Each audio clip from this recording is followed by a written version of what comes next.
हुसैन और आप देख रहे हैं हुसैन डेवलपमेंट। तो ये हमारा लेक्चर नंबर 6 आ चुका है। तो आज के इस लेक्चर में हम पढ़ेंगे कि हम कैसे मालूम कर सकते हैं एक जैसी वैल्यूज को। तो चलिए स्टार्ट करते हैं।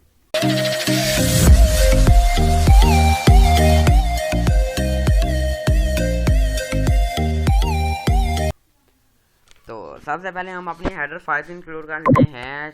ये क्या ओपन हो गया है इसके। हाँ, ये देख लें अगर आपके सामने अच्छा ऐसा जैसा मेरे पास अभी इंटरफेस आ गया था। मैंने इस इंटरफेस को अगर हमने ख़त्म करना है तो सिंपली एस्केप का बटन आप क्लिक कर दें अपने कीबोर्ड से।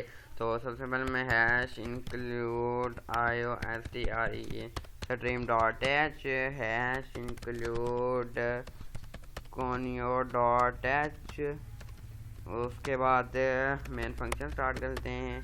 Int main double bracket inter और यहाँ पे हमने अपनी क्लियर स्क्रीन को भी खत्म कर लिया। चलें और देन अगर आपने मेरे चैनल को लाइक नहीं किया, सब्सक्राइब नहीं किया, मेरे चैनल को लाइक कर लें, सब्सक्राइब कर लें। सब्सक्राइब करने के साथ साथ बेल के आइकन को लाजमी दबा लें ताकि मेरे आने वाली हर लेटेस्ट वीडियो आपको मिल सके। तो इससे भी एक मेन बात यह है कि अगर आपने पहले वाले पार्ट नहीं देखे, पहले वाले पार्ट्स को आप देख लें ताकि आप इन चीज़ों से इंटरकनेक्टेड रहें।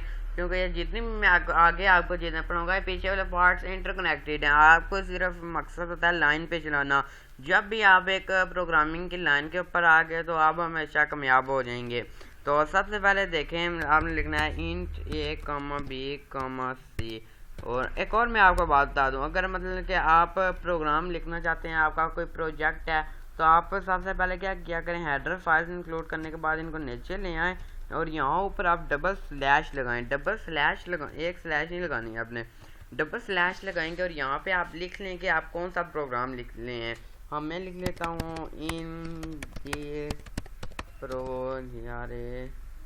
इन this program we will learn how to. अभी मैं आपको बताता हूँ ये मैं क्या लिख रहा हूँ, मैं लिखने के बाद मैं आपको बताता हूँ हाउ टू फाइंड इक्वल। आप देखें, अब ये जो मैंने डबल स्लैश लगाई है, ये जो मैंने लिखा है, अब ये डबल स्लैश लगाने का मेरा मकसद क्या है। अगर मैं आपने कमिट स्टेटमेंट पढ़ी होगी, अगर आपको याद हो ना, आपने फर्स्ट ईयर सेकंड ईयर में कमिट स्टेटमेंट पढ़ी होगी, इससे बोलते हैं कमिट स्टेटमेंट है। अगर आप किसी भी स्टेटमेंट के पीछे अगर आप डबल स्लैश लगा देंगे तो वो एग्जीक्यूट बिल्कुल भी नहीं होगी, वो सिर्फ प्रोग्राम में पढ़ी जाएगी। जैसे होता है ना साइलेंट होता है, नाइफ है कि साइलेंट हो जाता है, इसी तरह से वो सेंटेंस या वो कोड जो आप लिखेंगे वो एग्जीक्यूट नहीं होगा। अब मैं यहाँ से नीचे आ जाता हूँ। अब आज के इस प्रोग्राम में आपको पता है, मैंने आपको बताया कि हम 3 वैल्यूज़ इंटर करेंगे। अगर हम 333 इंटर करते हैं तो ये हमें शो करेगा कि ऑल वैल्यूज़ आर इक्वल। अगर हम 321 शो कर देंगे इंटर करेंगे तो हमें शो करेगा values are different. Cout लगाने के बाद सबसे पहले हम लिख लेते हैं यहाँ पे इंटर, इन्वर्टेड कॉमा नहीं लगाया मैंने, इंटर योर वैल्यू, ये क्लोज और सीन मैं जल्दी से इसलिए कर रहा हूँ, अगर आपने पहले वाले पार्ट नहीं देखे वो देख रहे हैं, वो देखे ना, अगर वो आप देख लेंगे तो ये आपके लिए बहुत इजी हो जाएगा। Inter second value inverted comma और ये दूसरा लगा के ये और सी आउट लगाने के बाद दोबारा हम तीसरी। ये आम है, ये आप मतलब कोई भी प्रोग्राम लिखते हैं ये चीज़ आम है, ये जो मैं लिख रहा हूँ। ये अब आपने इसमें परेशान नहीं होना कि मतलब कि ये हम इसी को ये जो सीन लगाया है, ये सीन के आगे जो मैंने ए लगाया है, ये ए इस वाले ए को जाना कर रहा है, कनेक्ट कर रहा है आपस में। तो ये इसको कनेक्ट करने का आपस में मतलब ये है कुछ के जब भी हम वैल्यू इंटर करें तो वो एक ही वैल्यू यहाँ से इसके साथ इंटर हो। मैं सी आउट लगाने के बाद मैं यहाँ पे अब क्या कर लेता हूँ, इंटर थर्ड, ये क्या third value inverted comma semicolon और इंटर सी इन, यहाँ पे मैं सी लगा देता हूँ। आप देखें अब हमने कुछ लिखना यहाँ पे कुछ ऐसे है इफ।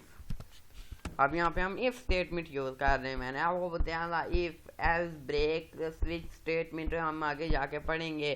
तो आपने सबसे पहले लिखना है इफ ए बराबर है अगर ए। अब ये देखें आप यहाँ पे अगर सिंगल इज इक्वल टू लगा के भी हम कर सकते हैं ना बी, हम ये भी कर सकते हैं ना। लेकिन अगर आपने ये शो करना है अगर ये बराबर है बी के, अगर ए को आपने किसी के अगर बराबर शो करना है या उस तरह का शो करने के लिए आपको डबल इज इक्वल टू लगाना पड़ेगा।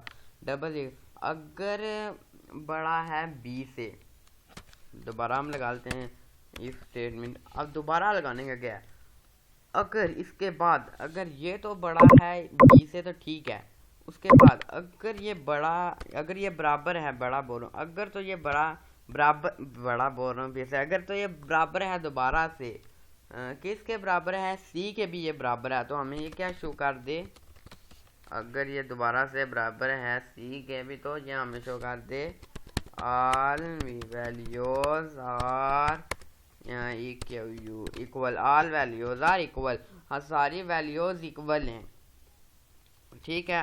अगर नहीं है तो हम क्या करेंगे, यहाँ पे ये थोड़ा लेंथी प्रोग्राम है, बल्कि खत्म ही हो गया, लेंथी क्या प्रोग्राम है।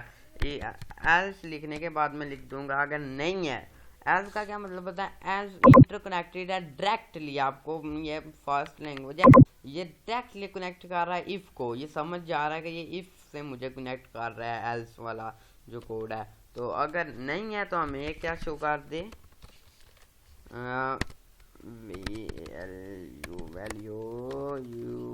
values are not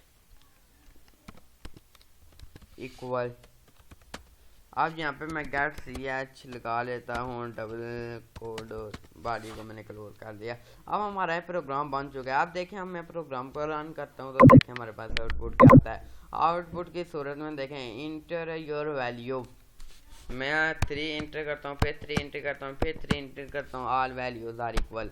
आप देखें ये इक्वल क्यों है, जब हमने पहले लगाया इफ ए बराबर है बी के, ठीक हो गया, इफ बी ए बराबर है दोबारा सी के, ए बी के भी बराबर है, ए सी के भी बराबर है, अगर तो ये बराबर है तो हमें ये क्या शो कर दे, एक दूसरे बड़ी छोटी नहीं है तो हमें क्या शो दे, आर वैल्यूज आर इक्वल। अगर मैं 5 4 4 34 लिखने का नहीं मसला, values are not equal. Program कितने मजे का प्रोग्राम हमारे पास अब बन चुके हैं आज का प्रोग्राम। तो उम्मीद है कि होप्सो आपको वीडियो बहुत पसंद आई होगी। पसंद आए तो लाइक करें, शेयर करें, सब्सक्राइब करें। सब्सक्राइब करने के साथ साथ बेल के आइकन को लाजमी दबाएं ताकि मेरे आने वाली हर लेटेस्ट वीडियो आपको मिल सके।